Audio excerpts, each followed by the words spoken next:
Do you even know your place? Well, but I had to work late today. What's the point of a curfew then? Using work as an excuse? My husband yelled at me, as he usually did. The man who once rescued me from my loneliness through marriage. But years have passed, and that man is long gone.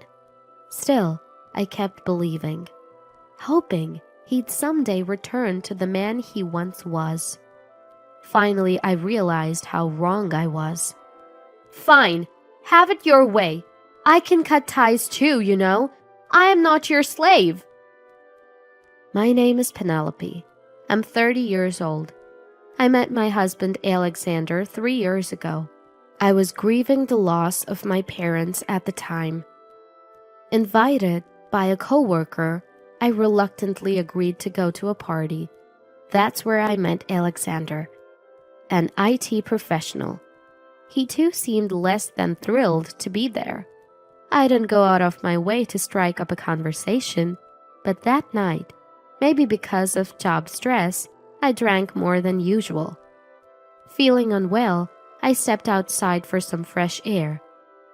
Wow, I definitely drank too much. As I rested outside, a voice from behind asked, You okay? I turned to see Alexander. Sorry, I just needed some air. I can take you home if you're feeling sick. Well, but... It's fine. Here, let me take your bag. I've already settled the bill. Wait, then let me give you the money for... It's fine. Can you manage a taxi? If not, we can walk. I was easily smitten back then. His kindness got to me, and before I knew it, I was in love. Days later, as thanks for the ride home, I invited him to dinner. From there, we grew closer and eventually became a couple. When I missed my deceased parents and shed tears, Alexander was always there. With his gentle smile, he'd say, Your tears won't bring them back, Penelope. I know that. If you keep crying, your parents won't be at peace. But... No matter what, I'll be by your side. You're not alone anymore, Penelope. So please, no more tears. Alexander... I'll always be here, Penelope. How comforting those words were. Since then, I stopped crying over my parents. I looked forward to sharing many more moments with Alexander. As we headed to City Hall to register our marriage, I felt certain of this. We met at a reluctant party, yet that led me to Alexander.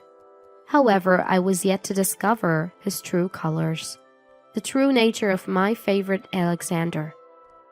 The first hint came about 6 months into our marriage. That's when Alexander suddenly said, Hey, Penelope, could you cover a little more of the living expenses starting next month? What? Pay more? Did something happen? Well, you see, starting next month, my dad and mom asked if I could send them some money. Hold on. Isn't Lucas a government worker? He has a stable income. I don't fully understand it either, but it seems they're struggling financially. So I want to chip in a little for them from our living expenses. Is that okay? When Alexander suddenly made this request, I was quite surprised. That's because his father Lucas has been working in the public sector for over 30 years. While his salary isn't exceptionally high, it's not so low that they would struggle. Are my in-laws really struggling so much that they would ask their son to contribute? Despite feeling uneasy, I couldn't flat out say no to Alexander's request. Reluctantly, I decided to pitch in an extra $500 for the living expenses next month. 2 months later, incredibly, Alexander made another shocking proposal. Hey, Penelope, could you add another $500 starting next month? Wait a minute. This time, even I had to call a timeout. That would mean I'm paying almost all our living expenses. So, is that a problem? I'm having a hard time financially because I'm sending money to my parents. I get that, but an extra $1,000 is too much. I want to save some money too. Save?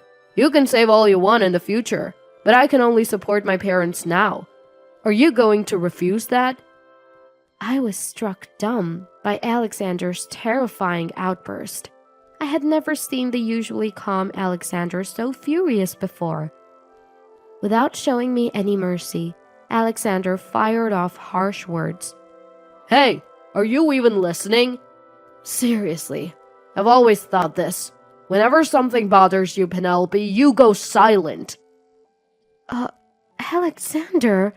I married you, a woman who's not particularly outstanding. Why can't you even listen to your husband properly?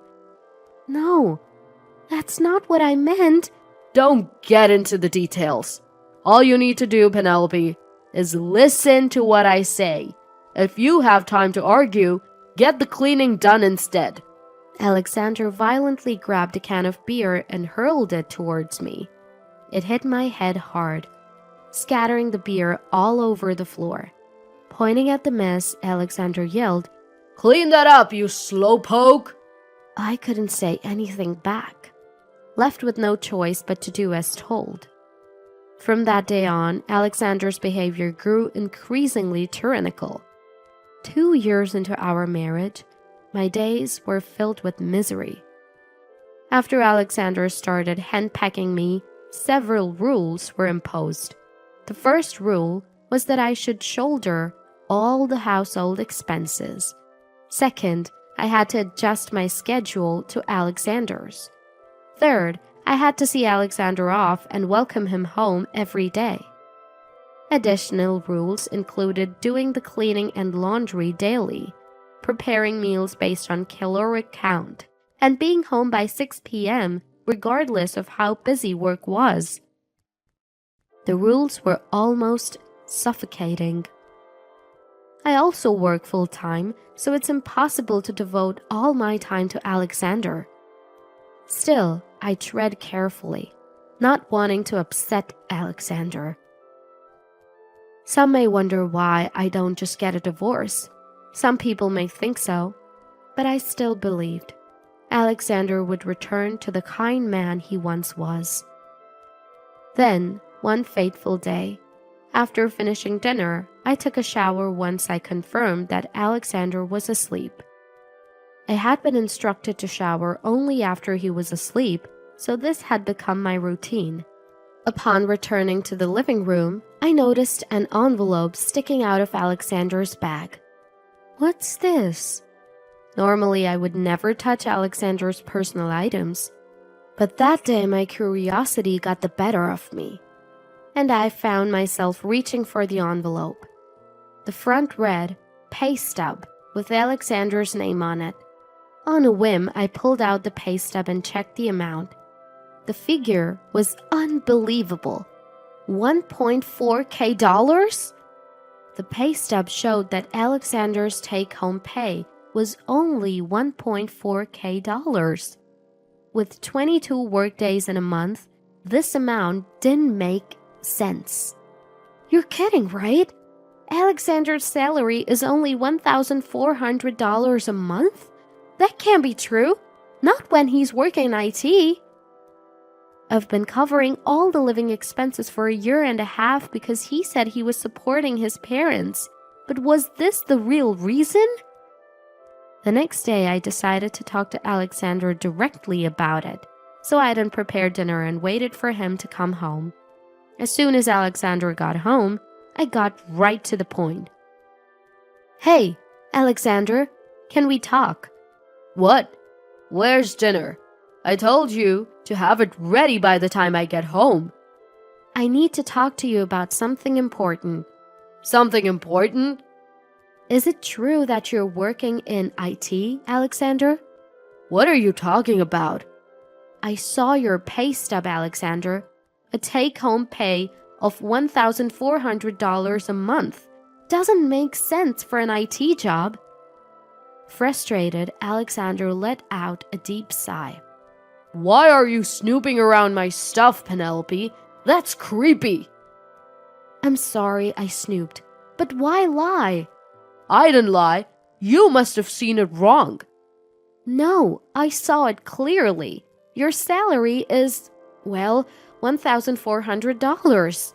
Ugh, I've had enough. I'm going out for dinner. With that, Alexander stormed out of the living room. The front door slammed shut, jolting me back to reality. What's going on? Why is he hiding his income? We're supposed to be partners in this. Something needs to be done. So I decided to call my in-laws and get to the bottom of it. Hello? Olivia, my mother-in-law, answered cheerfully. Hi, Olivia. Sorry to bother you this late. Can I ask you something? What is it, Penelope? Olivia didn't sound like she was struggling.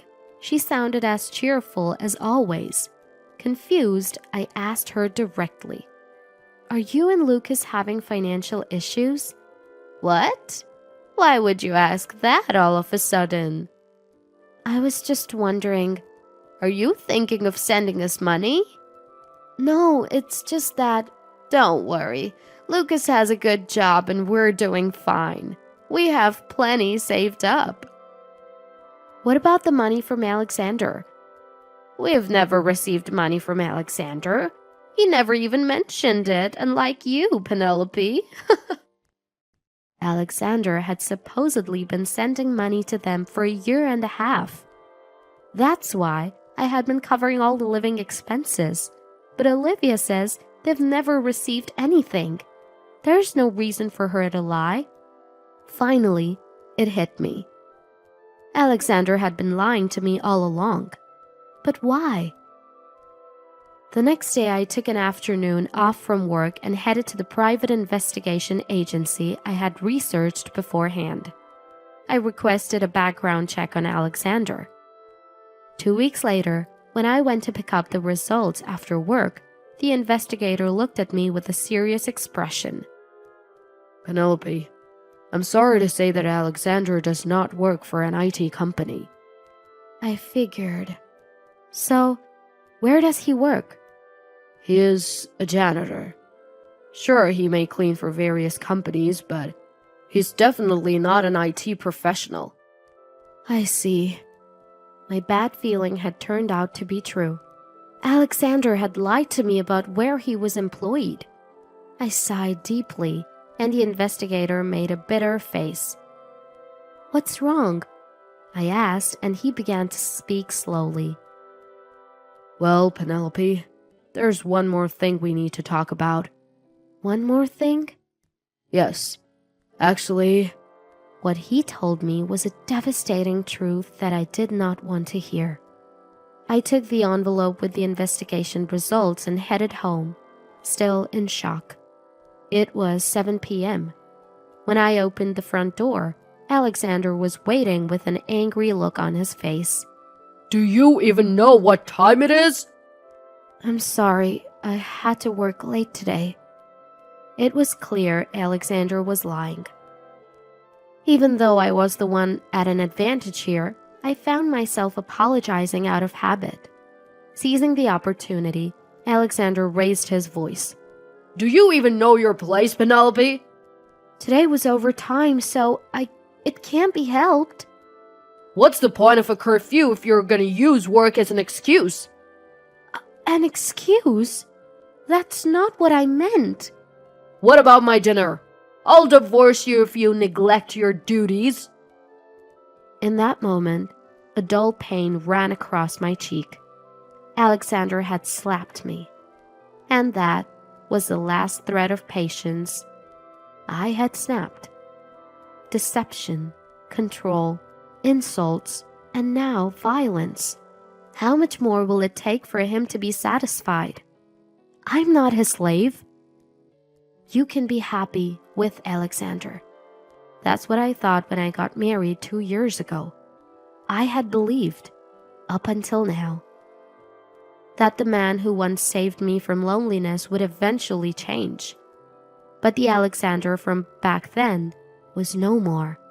Or perhaps he was never real to begin with. None of it mattered now. It's time to put an end to all of this. I took a deep breath, looked straight at Alexander and said, "Fine, I'll leave." What? Penelope, are you serious? You're talking about divorce, right? I'll go, so you can do as you please. Hey, what are you talking about? Divorce was a joke. I'm not going through with it. Clearly, he hadn't expected me to agree to a divorce so easily. Alexander started to panic. Ignoring him, I continued. Joke or not, I'm serious. I'll pack my things, so don't get in my way. Wait, I'm not agreeing to a divorce. You don't have to. You'll eventually have no choice but to agree. What does that even mean? Cutting Alexander off, I held out the envelope I'd received from the private investigator. Inside were multiple photos proving Alexander's affair. His face drained of color as I placed the photos in front of him. It was time to deliver the cold, hard truth. These are pictures of you cheating, right? You lied about work, about sending money to your family, and you even had me covering our living expenses so you could support your mistress. That's not it. Penelope, What do you mean that's not it? I've already confirmed with Olivia, and these photos were taken by a professional investigator, you know? Alexander was clearly stumbling over his words. I was fed up with him. He was only thinking about saving his own skin. Time to put an end to this farce. I declared loudly. Who knew you'd turn out to be such a lowlife, Alexander? I was a fool for being deceived, but what you did is unforgivable. Lying, manipulating, cheating. You're the worst of the worst. How can you even live like that? Please calm down, Penelope. I'm sorry. Sorry? You expect me to forgive you now? All this time you've acted like a hand-picked husband while manipulating me like I'm some kind of maid. I'm sorry. Can we start over? Start over? Get real. You've got nowhere to run, Alexander. I'll make sure you hit rock bottom. Prepare yourself. My words must have hit home. He sank to his knees, groaning. Ignoring him, I packed my bags and left the house. I got a lawyer and divorced Alexander. I demanded $30,000 from him and $15,000 from his mistress, both as one-time payments. He tried to get financial help from Lucas, but was of course denied. It didn't end there. He got cut off from his in-laws' house after I told them the truth. His mistress dumped him too, and now Alexander had no one left to turn to. All that awaited him was a lonely, miserable life. But I had no sympathy for him. He got what was coming for looking down on people.